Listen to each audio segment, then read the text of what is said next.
Prioridad din ngayon sa Senado na talakayin ng panukala ni Pangulong Ferdinand R. Marcos Jr. na suspindihin ang excise tax sa langis. Yan ang ulat ni Luisa Erispe. Pinag-aaralan na ng Senado ang plano ni Pangulong Ferdinand R. Marcos Jr. na humingi ng emergency powers para suspindihin ang excise tax ng langis. Ayon kay Senate President Vicente Sotto III, prioridad nilang mapag-usapan ang panukala. Katunayan, nakikipag-usap na si Sotto kay Executive Secretary Ralph Recto para sa pagpasa ng batas hinggil dito. We'll be reviewing it, as I said earlier. Over the weekend, yung office ko at saka office ni Executive Secretary, nagpapalitan kami ng impormasyon and their proposals. So we will be studying it. I will forward it to the Committee on Ways and Means, Committee on Finance, we'll discuss it, and hopefully we'll be able to come up with something that would be able to address the would-be problems that we will be encountering. Ayon naman kay Sotto, sa oras na makuha nila ang proposal mula sa Pangulo, tulad ng ibang panukalang batas, dadaan din ito sa third reading sa plenaryo at may 3 araw bago ito mapasa. Maliban na lang kung gagawin itong urgent ng Pangulo. Gayunpaman, pipilitin umano ng Senado na mapasa ang panukala bago mag-adjourn ng Kongreso ngayong Marso. It will have to go to the 3 readings unless it is declared emergency. Then therefore, we'll do away with the 3-day rule. But again, depende sa mga pag-uusapan namin yan. But given they're just 2 weeks before the break, Sir SP, kaya pa ba yun? Kaya naman yan.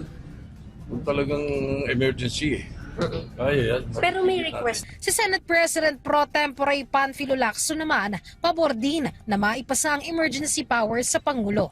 Anya, ang tututol dito, malinaw na ayaw lang ibsan ang paghihirap ng mga Pilipino dahil sa presyo ng krudo. Kahit naman si Senator Risa Hontiveros, nakikitang reasonable ang nais na ito ng Pangulo. Pero para sa kanya, maaaring hindi ito sapat. Dapat raw magpasa na rin ang Kongreso ng emergency supplemental budget. Pinag-aaralan pa namin yung request na yan for emergency powers, pero reasonable siya kahit sa ibang mga sitwasyon. Halimbawa, yung una nang ipinanawagan na tungkol sa tariff setting powers, no, na ilipat or ibalik across branches of government. Pero kahit pa, aksyonan niya ng paborable ng Senado, yung emergency powers para sa kasalukuyang sitwasyon, hindi pa po yun sapat.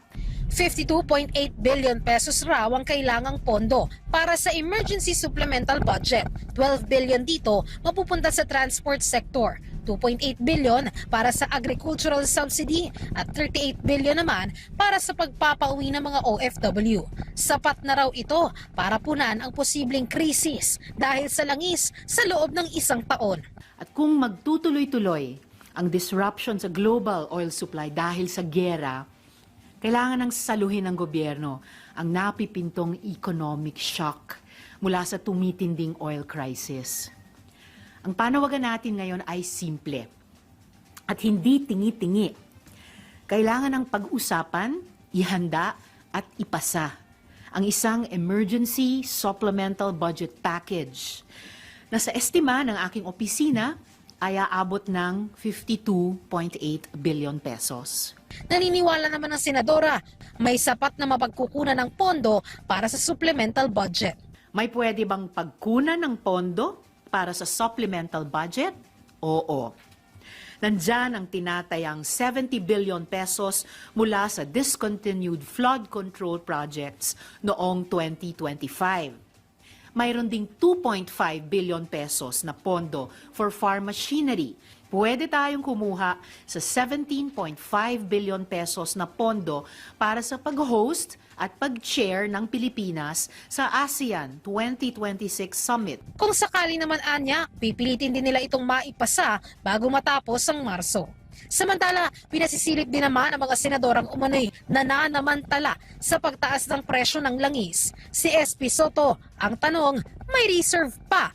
Bakit agarang nagtataas ng presyo? The authorities should look into these players who are abusing or using it already.